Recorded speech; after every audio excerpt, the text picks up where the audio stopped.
David love to praise God.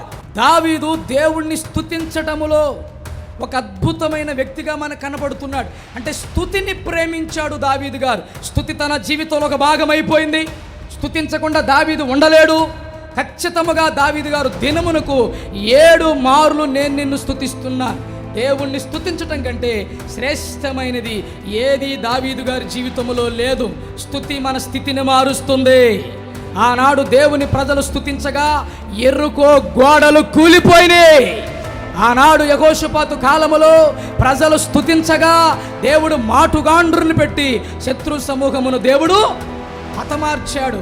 ఆ చోటికి Beracah లోయ అనే పేరు పెట్టారు. దాన్నే స్తుతి లోయ అని పేరు పెట్టారు. ఒక అద్భుతమైన విషయం ఏంటంటే, ప్రియమైన దేవుని బిడ్డలారా, శాస్త్రవేత్తలు కూడా ఎరుకో గోడలు ఎలా కూలిపోయినాయా అని ప్రయత్నాలు చేస్తే వాళ్ళకి అర్థం కాని విషయం ఏంటంటే, ఎరుకో గోడలు కూలిపోవడానికి ఎవరు ఒక పనిముట్టు కూడా, ఒక్క ఆయుధం కూడా ఉపయోగించలా. దేవునికి స్తోత్ర. కేకలెత్తేనే. ఏ కేకలవి?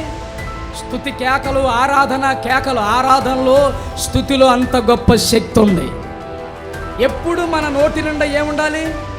కూర్చున్నా, నుంచున్నా, పండుకొనినా, నడిచినా, ఏ పని చేసుకుంటున్నా దేవుని పిల్లల నోట ఎక్కువగా స్తుతించాలి. ఎన్నో నామములు ఉన్న నా యేసయ్యకి అన్ని నామముల కన్నా పైనామము కలిగిన దేవుడు ఆయన.